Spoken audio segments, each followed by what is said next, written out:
The machinery of the economy functions like a simple machine. However, many individuals lack comprehension or hold differing opinions regarding its operation, resulting in a plethora of unnecessary economic distress. I feel a profound obligation to share my straightforward yet practical economic model. Despite its unconventional nature, it has aided me in anticipating and navigating the global financial crisis, and it has functioned effectively for me for over 3 decades. Let's commence. While the economy may appear intricate, it operates in a straightforward manner, much like a machine.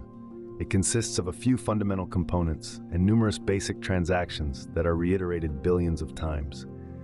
These transactions are primarily driven by human nature and give rise to 3 primary forces that propel the economy forward: enhanced productivity, short-term debt cycle, long-term debt cycle.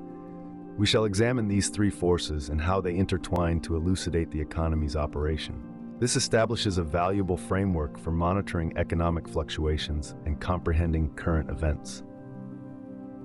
Let's begin by examining the economy's most fundamental component, transactions. The economy is essentially the aggregate of transactions that comprise it, and a transaction is a very basic operation. You engage in transactions frequently. Each time you make a purchase, you initiate a transaction. Each transaction involves a buyer exchanging money or credit with a seller for goods, services, or financial assets. Spending money using credit is analogous to spending cash. Therefore, by adding up the amount of money spent and the amount of credit spent, you can determine the total spending. This overall spending propels the economy forward. The price is obtained by dividing the amount spent by the number of goods and services sold. And that's all there is to it. It's a transaction. It serves as the economic machine's foundation. Transactions are the driving force behind all economic cycles and forces. Hence, by grasping transactions, we can grasp the entirety of the economy. A market comprises all buyers and sellers engaging in transactions for the same commodity. For example, there exist markets for wheat, automobiles, stocks, and millions of other items. The economy encompasses all transactions within all its markets. By aggregating the total spending and the overall quantity of goods and services sold across all markets, you will possess all the information necessary to comprehend the economy. It's that straightforward. Individuals, businesses, banks, and governments all participate in transactions in the manner I have described, exchanging money and credit for goods, services, and financial assets. The government stands as the largest buyer and seller, encompassing 2 critical components. The central government bears responsibility for collecting taxes and expending the collected revenue to provide public services such as defense, education, and infrastructure, and local governments responsible for collecting property taxes and expending funds on local services like schools, roads, and police. And a central bank, which functions differently from other buyers and sellers as it regulates the quantity of money and credit circulating within the economy. The central bank achieves this by influencing interest rates and printing additional money. For these reasons, as we shall discover, the central bank plays a pivotal role in the flow of credit. Focus on credit. Credit stands as the most crucial component of the economy, and it may be the least comprehended aspect. It holds the top position due to its size and volatility. Similar to how buyers and sellers converge at a market to engage in transactions, so do lenders and borrowers. Lenders generally aim to increase their wealth through lending, while borrowers typically seek to acquire assets they cannot currently afford, such as a house or car, or they desire to invest in ventures like startups. Credit facilitates the fulfillment of goals for both lenders and borrowers. The borrower pledges to repay the borrowed amount, known as the principal, along with an additional charge known as interest. When interest rates are elevated, borrowing declines due to its increased cost. Conversely, when interest rates are lowered, borrowing rises as it becomes more affordable. Credit is generated when the borrower commits to repayment and the lender places faith in their ability to do so. Remarkably, credit can be created out of thin air by any 2 parties reaching an agreement. Despite its apparent simplicity, credit is a complex concept due to its multitude of names. Upon its creation, credit immediately transforms into debt. Debt simultaneously serves as an asset for the lender and a liability for the borrower. In the future, when the borrower fully repays the loan, including interest, both the asset and the liability will vanish, marking the completion of the transaction. So why does credit hold such significance? The answer lies in the ability of borrowers to increase their spending upon receiving credit. Remember, spending is the driving force behind economic growth. This phenomenon can be explained by the fact that one person's spending translates into another person's income. Consider it this way: every dollar you spend contributes to someone else's earnings, and every dollar you earn, someone else has spent. Consequently, when you spend more, someone else will earn more. As an individual's income rises, lenders become more inclined to extend credit to them due to their enhanced creditworthiness. A creditworthy borrower requires two essential qualities: the ability to repay and collateral. A higher income relative to their debt indicates their capacity to repay. In the event of default, the borrower possesses valuable assets that can serve as collateral and be sold off. This instills confidence in the lender to extend credit to the borrower. Therefore, increased income facilitates more borrowing, which in turn leads to increased spending. Since one person's spending constitutes another person's income, this cycle perpetuates and leads to further borrowing. This self-reinforcing pattern drives economic growth, giving rise to cycles. In a transaction, you must relinquish something in exchange for something else. The amount you receive in return is determined by your production capacity over time. As we learn and accumulate this knowledge, the standard of living improves. This phenomenon is known as increased productivity. Individuals who exhibit innovation and diligence will elevate their productivity and living standards at a faster pace than those who display complacency and laziness. However, this observation may not necessarily hold true in the short-term context. Productivity assumes paramount importance in the long run, while credit takes center stage in the short term. This distinction arises from the relative stability of productivity gains, rendering them less significant drivers of economic volatility. Conversely, debt exhibits volatility due to its dual nature, enabling consumption beyond production when borrowed and enforcing consumption below production levels during debt repayment. Debt fluctuations manifest in two primary cycles, one spanning approximately 5 to 8 years, and the other extending for around 75 to 100 years.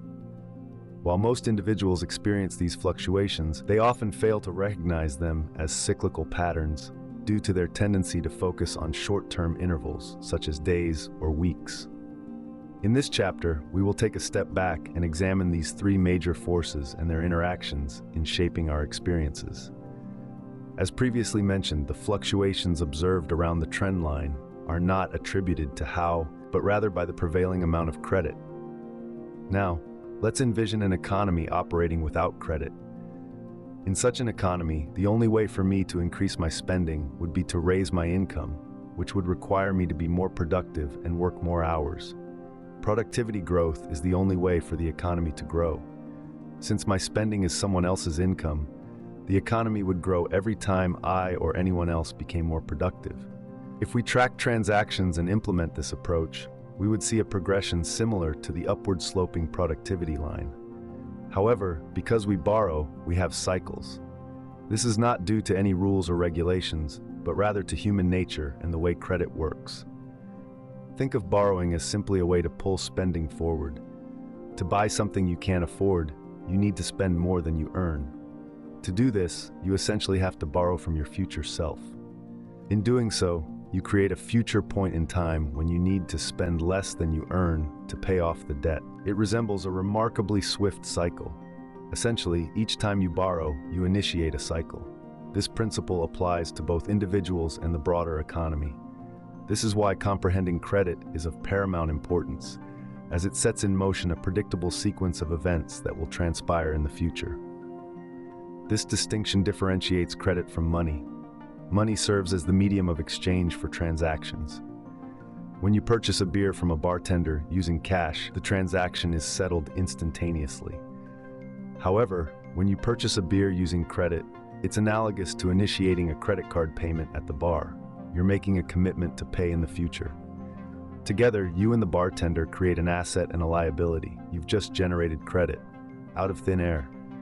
Only upon settling the credit card bill subsequently do the asset and liability disappear, the debt is cleared, and the transaction is finalized. In actuality, most of what people refer to as cash is actually credit. The total amount of credit in the United States stands at approximately 50 trillion, and the total amount of cash is only about $3 trillion. Remember, in an economy without credit, the sole method of increasing spending is to enhance production. However, in a credit-based economy, you can also increase spending by borrowing.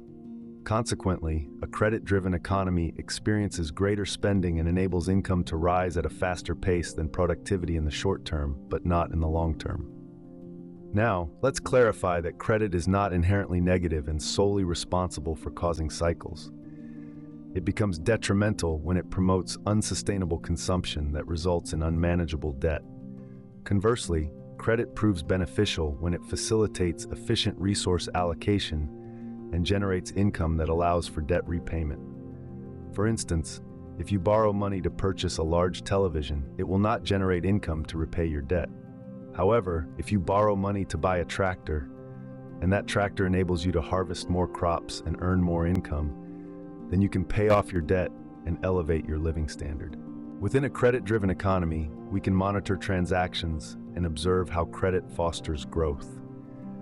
Allow me to illustrate this concept with an example. Imagine you earn $100,000 annually and have no outstanding debt. Your creditworthiness enables you to borrow $10,000, potentially through a credit card, allowing you to spend $110,000 even though your income is only $100,000. Since your spending constitutes another individual's income, someone is earning $110,000. This individual earning $110,000 with no debt can borrow $11,000, permitting them to spend $121,000 despite their income being only $110,000. Their spending becomes someone else's income, and by tracking transactions, we can begin to comprehend how this process operates in a self-reinforcing manner. However, it is crucial to remember that borrowing creates cycles, and if the cycle is on an upward trajectory, it must inevitably reverse course. This brings us to the concept of the short-term debt cycle. As economic activity gains momentum, we witness an expansion, the initial phase of the short-term debt cycle. Spending continues to increase and prices begin to rise. This phenomenon arises because the surge in spending is fueled by credit, which can be instantaneously generated out of thin air. When the rate of increase in spending and income outpaces that of goods production, prices will rise. This upward trend in prices is known as inflation. Central banks aim to prevent excessive inflation as it poses various problems. Upon observing rising prices, central banks typically raise interest rates. Higher interest rates deter borrowing and increase the cost of servicing existing debts. Imagine your monthly credit card payments escalating. As people borrow less and face higher debt repayment costs, they have less disposable income for spending, leading to a slowdown in spending. And since one person's spending is another person's income, incomes decline and the cycle continues. When spending decreases, prices fall. This phenomenon is termed deflation. Economic activity contracts, and we experience a recession. If the recession becomes too severe and inflation is no longer a concern, the central bank will lower interest rates to stimulate economic activity. With lower interest rates, debt repayment becomes less onerous, borrowing and spending increase, and we experience another expansion. As you can observe, the economy functions like a well-oiled machine. Within the short-term debt cycle, spending is solely restricted by the willingness of lenders to extend credit and borrowers to accept it. When credit is readily available, economic expansion ensues. Conversely, when credit becomes scarce, a recession takes hold. It is crucial to note that this cycle is primarily regulated by the central bank. The short-term debt cycle typically spans 5 to 8 years and repeatedly occurs over several decades.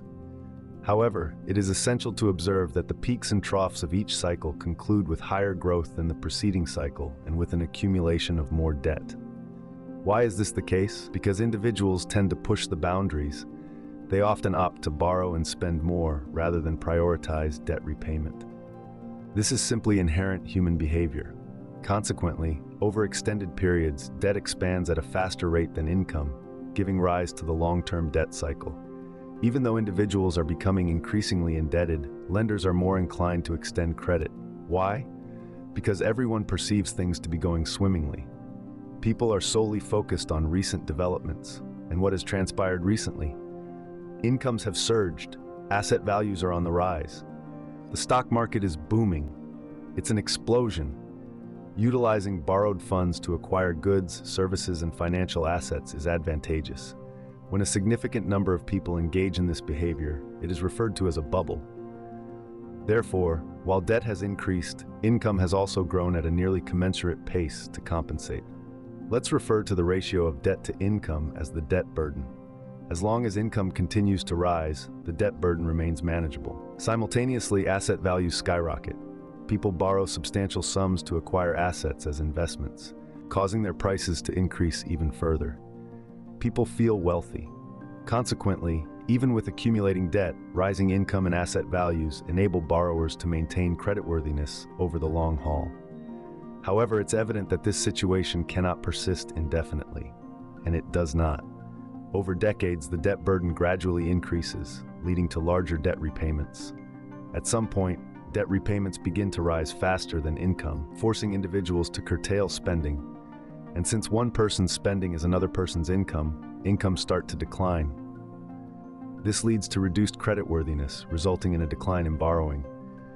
Debt repayments continue to rise, causing even further spending reductions, and the cycle reverses.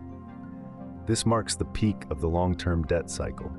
The debt burden has simply become too onerous. For the United States, Europe, and most other nations around the world, this occurred in 2008. This phenomenon unfolded for reasons similar to those that triggered the crises in Japan in 1989 and the United States in 1929. Now the economy embarks on a deleveraging phase, debt reduction. During this period, individuals curtail spending, incomes decline, credit becomes scarce, asset prices plummet, banks tighten their lending practices, the stock market crashes, social tensions rise, and a downward spiral ensues. As incomes decline and debt repayments increase, borrowers find themselves in a financial bind. With limited access to credit, borrowers are unable to secure enough funds to service their debts, leading to a credit crunch. To bridge this gap, borrowers are compelled to sell assets, triggering a flood of asset sales into the market. This marks the onset of a stock market crash, a real estate market downturn, and widespread banking troubles. As asset prices tumble, the value of collateral that borrowers can pledge also deteriorates. This further diminishing borrowers' creditworthiness. People feel impoverished, credit swiftly evaporates, spending plummets, reduced income, diminished wealth, reduced creditworthiness, decreased borrowing, and the cycle continues. This resembles a recession, but the crucial distinction lies in the inability to lower interest rates to alleviate the situation. During a recession, lowering interest rates serves to stimulate borrowing. However, in the process of deleveraging, lowering interest rates proves ineffective as they have already reached low levels and may even approach 0%, effectively ending the stimulus. Interest rates in the United States hit 0% during the deleveraging of the 1930s and again in 2008. The key difference between a recession and deleveraging is that in the latter, borrowers' debt burdens have simply become too onerous and cannot be eased by lowering interest rates. Lenders recognize that the debts have grown too large and cannot be fully repaid. Borrowers have lost their ability to service their debts, and their collateral has depreciated in value. Borrowers feel crippled by debt. They're not even willing to borrow more. Lenders stop lending. Borrowers stop borrowing. Think of the economy as being credit impaired, just like an individual. So how do we solve the deleveraging, debt reduction problem? The issue is that debt burdens are too high and they must come down. There are 4 ways this can happen. 1. Individuals, businesses, and governments cut spending. 2. Debt is reduced through defaults and restructuring. 3. Wealth is redistributed from the haves to the have-nots. And finally, 4. The central bank prints more money. All 4 of these methods have occurred in every deleveraging, debt reduction episode in modern history. Typically, spending is cut first. As we've just seen, people, businesses, banks, and even governments are tightening their belts and cutting spending in order to pay down debt. This is often referred to as austerity, savings. When borrowers stop borrowing new debt and start paying off old debt, you might think that the debt burden would go down. But the opposite happens, because spending is cut, and one person's spending is another person's income. It causes income to decline. Incomes decline faster than debt is repaid, and the real debt burden actually gets worse. As we've seen, this spending cut causes deflation and is very painful. Businesses are forced to cut costs, which means fewer jobs and higher unemployment rates. This leads to the next step. Debt must be reduced. Many borrowers find themselves unable to repay their debts, and the borrower's debt is the lender's asset. When borrowers don't pay their banks, people worry that the banks won't be able to pay them, so they rush to withdraw money from the banks. Banks tighten up, and people, businesses, and banks go bankrupt. This severe economic contraction is a severe recession. A big part of the severe recession is that people find out that a lot of what they thought was their wealth doesn't actually exist. Let's go back to the bar. When you buy beer and put it on your tab, you promise to pay the bartender. Your promise becomes the bartender's asset. But if you break your promise, if you don't pay him and basically default on your bar tab, then the asset he has is actually worthless. It's essentially gone. Many lenders don't want their assets to disappear and agree to restructure the debt. Debt restructuring means that the lender is paid back less or is paid back over a longer time frame or at a lower interest rate than originally agreed. In a way, the contract is breached in a way that reduces the debt. The lender would rather have something than nothing. Even though the debt disappears, debt restructuring causes income and asset values to disappear faster, so the debt burden continues to worsen. Like spending cuts, debt reduction is also very painful and deflationary. All of this impacts the central government because lower incomes and fewer jobs mean the government collects less tax revenue. At the same time, the government also needs to increase spending as unemployment rises. Many unemployed individuals lack sufficient savings and need financial support from the government. Additionally, governments create economic stimulus packages and increase spending to offset economic downturns. Budget deficits surge during the deleveraging process because governments spend more than they collect in taxes. When you hear about budget deficits in the news, this is what's happening. To cover these deficits, governments must either raise taxes or borrow money. However, with reduced income and many people unemployed, where will the money come from? The answer: the wealthy. Since the government needs more funds and wealth is concentrated in the hands of a small group, it's natural for the government to increase taxes on the rich. This facilitates wealth redistribution within the economy, shifting resources from the haves to the have-nots. As a result, those who are struggling, the have-nots, begin to resent the wealthy haves, who in turn are affected by the weakened economy and declining asset prices. Higher taxes, resentment among the have-nots, the poor, begins to grow. If severe recession persists, social unrest can erupt.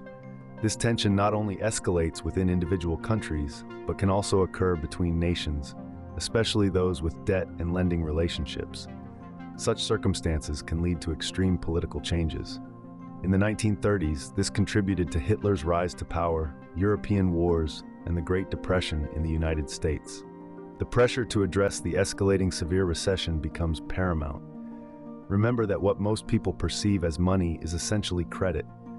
So, when credit disappears, people lack sufficient funds. Everyone is in dire need of money, and do you recall who has the ability to create money? Central banks can. By lowering interest rates close to zero, they are compelled to print more money. Unlike austerity measures, debt reduction, and wealth redistribution, printing money leads to inflation and stimulates the economy. It's an unavoidable reality. The central bank printing additional money, essentially creating it out of thin air, and using it to purchase financial assets and government bonds, has indeed occurred in the United States during the Great Depression and again in 2008. The U.S. Federal Reserve, also known as the Federal Reserve System, printed over $2 trillion during these periods. Other central banks around the world have also engaged in significant money printing.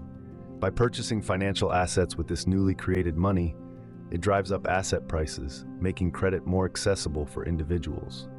However, this primarily benefits those who already own financial assets. As you've observed, central banks can print money, but can only buy financial assets. In contrast, the central government can purchase goods and services, putting money directly into the hands of citizens, but it cannot print money. Therefore, to stimulate the economy, both sides must collaborate. When central banks purchase government bonds, they are essentially lending money to the government, allowing it to run budget deficits and increase spending. Through their economic stimulus programs and unemployment benefits, governments increase citizens' income as well as the overall government debt. However, this approach can alleviate the overall economic burden of debt. It's a precarious moment. Policymakers need to balance 4 ways to reduce this debt burden. Measures to reduce inflation must be carefully balanced with inflationary measures to maintain stability. If precisely balanced, it could lead to a fantastic deleveraging. As you've observed, deleveraging can either be disastrous or remarkable. How can it become remarkable? Despite the challenging situation, handling it optimally can be truly remarkable. Much better than the imbalanced scenarios driven by excessive leveraging during periods of financial stress. In a remarkable deleveraging, debt decreases relative to income, and actual economic growth remains positive, while inflation is not a concern. Achieving this balance is crucial. Balancing appropriately requires a combination of expense reduction, debt reduction, asset transfers, and money printing to maintain economic and social stability. People often wonder whether printing money leads to inflation. It won't if it compensates for reduced credit. Remember, new spending is crucial. A dollar spent in cash has a similar impact on prices as a dollar spent using credit. By printing money, the central bank can offset credit disappearance by increasing the money supply. To turn the situation around, the central bank needs not only to pump money to stimulate income growth, but also to ensure that income growth outpaces the interest on accumulated debt. So what does that mean? Essentially, income needs to grow faster than debt. For instance, example, achieving a proper balance for economic and social stability. Striking a balance between spending cuts, debt reduction, asset transfers, and money printing is crucial for maintaining economic and social stability. Concerns about inflation arise when considering money printing. However, if it compensates for the decline in credit, inflation is unlikely to occur. Remember, the focus should be on new spending. A dollar spent using cash has the same impact on prices as a dollar spent using credit. By printing money, the central bank can offset the disappearance of credit by increasing the money supply. To turn things around, the central bank not only needs to inject money to stimulate income growth, but also ensure that income growth outpaces the interest rate on the accumulated debt. In other words, income needs to rise faster than debt. For instance, consider a country undergoing deleveraging with a debt-to-income ratio of 100%. This means the country's debt is equal to the total income generated by the entire country in a year. Now think about the interest rate on that debt, let's say 2%. If the debt is increasing by 2% due to that interest, and income is only growing by around 1%, you will never reduce the debt burden. You need to print enough money to ensure that income growth outpaces the interest rate. However, money printing can be easily abused because it is too easy to do, and people prefer it over alternative options. It is crucial to avoid printing too much money and causing unacceptably high inflation, similar to what happened in Germany during the deleveraging of the 1920s. If policymakers strike the right balance, the deleveraging process can be less dramatic. Slow growth but declining debt burden, a well-managed deleveraging process. Slow growth but a declining debt burden is the hallmark of a successful deleveraging process. As incomes start to rise, borrowers become more creditworthy. When borrowers are perceived as more creditworthy, lenders start lending again. The debt burden eventually starts to ease. With the ability to borrow, people can spend more. Ultimately, the economy starts growing again, leading to the inflationary recovery phase of the long-term debt cycle. While deleveraging can be painful if not handled well, if done correctly, it will ultimately fix the problem. It can take a decade or more for the debt burden to reduce and economic activity to return to normal, hence the term lost decade. Of course, the economy is more complex than this model suggests. However, putting short-term debt cycles ahead of long-term debt cycles, and then putting both ahead of the productivity growth path. A framework for understanding economic cycles and policymaking. The discussion on debt, income, and productivity provides a valuable framework for understanding economic cycles and guiding policymaking. It highlights the importance of sustainable growth and the need to balance short-term needs with long-term goals. Key takeaways. Avoid rapid debt accumulation. Ensure that debt growth does not outpace income growth. Excessive debt can become a burden and hinder economic progress. Align income growth with productivity. Strive for income growth that is commensurate with productivity gains. Unrealistic income expectations can lead to unsustainable economic cycles. Prioritize productivity enhancement. Continuously invest in measures that enhance productivity. Productivity improvements are the foundation for sustainable economic growth and prosperity. Application to individuals and policymakers. These principles apply to both individuals and policymakers. Individuals should manage their finances responsibly, avoiding excessive debt and focusing on income growth aligned with their skills and productivity. Policymakers should create an environment conducive to productivity growth, promoting education, research, and innovation. Widespread neglect. Despite their simplicity and importance, these principles are often overlooked. Individuals may fall into debt traps or pursue unsustainable income expectations. Policymakers may prioritize short-term political gains over long-term economic stability. The power of the framework, the Debt Income Productivity Framework, provides a powerful lens for analyzing economic trends and making informed decisions. By adhering to these principles, individuals and policymakers can contribute to a more sustainable and prosperous future. Conclusion. The discussion serves as a valuable reminder of the fundamental drivers of economic growth and stability. By internalizing these principles and applying them in our personal and professional lives, we can contribute to a more resilient and prosperous society.